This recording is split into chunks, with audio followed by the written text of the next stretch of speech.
Welcome to the Catholic Couch, the official audio podcast of the Catholic Counseling Institute. I'm Amber Pilkington, Catholic therapist, wife, and mother. Around here, we talk about real issues with real faith, blending the wisdom of the Catholic Church with the best of psychology, so you can find clarity, peace, and purpose in your relationships, your vocation, and everyday life. Whether you're folding laundry or driving the carpool, pull up a seat and let's go. Hey friend, I want to start this one with a gentle pause, a real one. Just breathe for a second, because if you've clicked on this episode, there's a good chance that what we're about to talk about feels especially vulnerable and maybe even a little scary. So let me say this right off the bat. You're safe here. You are not alone. And I promise we're going to walk through this together with truth, with clarity, and with mercy. Let me ask you something. Have you ever had a blasphemous thought pop into your mind out of nowhere right in the middle of prayer? Maybe something awful or offensive jumped into your head during the consecration, or while you were holding a rosary, or even during confession, and your stomach dropped. Your heart raced. You felt ashamed, panicked, confused. You thought, did I just commit a mortal sin?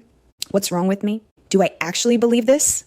If that resonates with you, I want you to hear this with every ounce of gentleness I have. That is not a sin. That is not your fault. That is not who you are.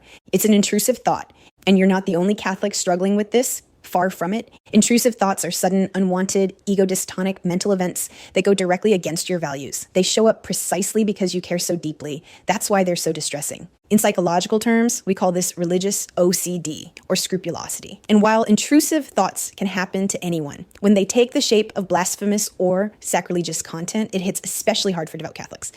So many of the women and men I work with whisper about this in spiritual direction or therapy, convinced they're the only one. They're not. And if you've been carrying this silently, confessing it over and over again, or avoiding Mass out of fear, I need you to hear this. You're not crazy. You're not possessed. You're not a bad Catholic. You're experiencing a very real psychological and spiritual challenge that has both a name and a pathway toward healing. Let's ground this in both the science and the theology, because, I love a good integration. The American Psychiatric Association defines obsessions like these thoughts as recurrent and persistent thoughts, urges, or images that are experienced as intrusive and unwanted, and that typically cause marked anxiety or distress. DSM-5 TR 2022. They are not chosen. They are not deliberate. They do not reflect consent. And the Catechism of the Catholic Church is crystal clear on this. For a sin to be mortal, it must involve grave matter, full knowledge, and deliberate consent. CCC 1857 to 1859. If you didn't want the thought, if it distressed you, if your heart cried out in resistance, then you did not sin. In fact, the more upset you are by the thought, the more it shows your love for God.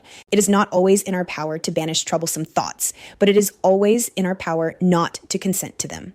And St. Ignatius of Loyola, whose discernment of spirits forms the backbone of so much Catholic spiritual direction, distinguished between thoughts that arise from desolation and thoughts that arise from consolation. Not everything that shows up in our mind is from the Holy Spirit. So what do you do when a blasphemous thought shows up? This is where both psychology and theology give us tools. One of the most evidence-based strategies we have for intrusive thoughts is ERP, exposure and response prevention. It's the gold standard treatment for OCD. The basic idea is this: the more you try to suppress or fight the thought, the more power it gains. But if you face it gently, gradually, and don't perform your usual mental rituals, the anxiety begins to fade. That's hard, right? Especially when you're scared that the thought itself is sinful. But I want you to imagine this. What if the bravest thing you could do wasn't to confess the thought, but to let it pass without reacting? What if obedience in this case looked like trusting that your desire not to sin matters to God more than a thought you never wanted? So what does that actually look like in practice? Let's say you're in adoration and suddenly a blasphemous image flashes through your mind. It's disturbing. You feel sick. Everything in you wants to mentally say, I'm sorry, God, I didn't mean it. I take it back. But that urge to undo the thought, that's a compulsion. And the most healing thing you can do is resist the urge to neutralize it. Not because you agree with the thought, but because you don't. You might try this instead, silently, gently. That was an intrusive thought. It's not me. I choose to sit with the discomfort. I will not argue with it, confess it, or dwell on it. And then you return to the moment.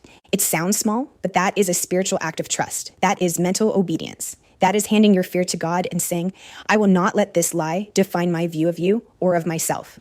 This is where your healing really begins. Now, let's talk about what your brain is doing here, because understanding your neurobiology can take a lot of the shame out of this experience. People with OCD have what's called hyperactive error monitoring, specifically in a brain circuit that includes the anterior cingulate cortex, ACC. Basically, your brain gets stuck on the possibility of doing something wrong and then sends danger signals when it thinks you might have. Gillen et al., 2016.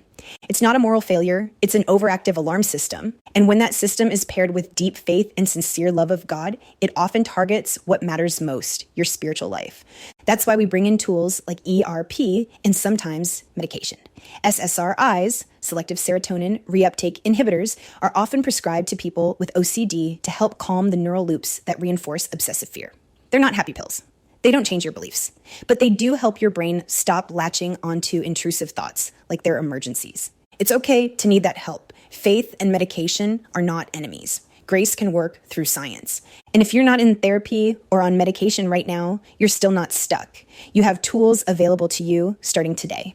That's actually why I created my online course, Freedom from Scrupulosity and Intrusive Thoughts, a Catholic educational approach.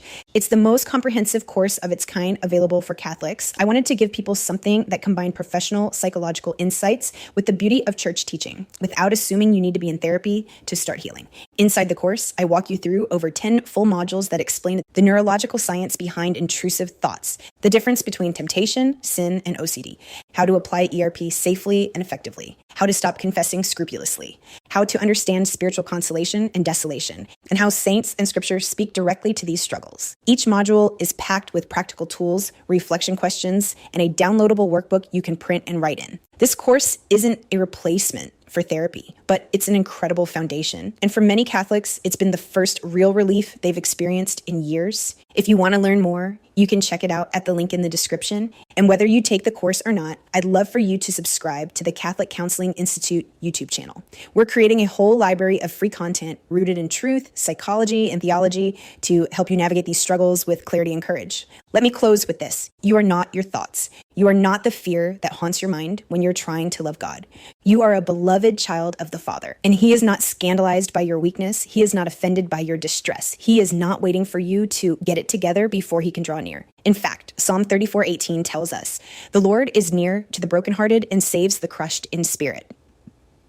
If that's where you are right now, crushed in spirit, then He's already close. And He's not letting go. If this episode helped you, please consider sharing it with someone else who may be silently struggling. You never know who's been white-knuckling their way through adoration or who has stopped going to confession because they're afraid of what they might say. Let's change that. And as always, I'll leave a place for you right here on the Catholic Couch.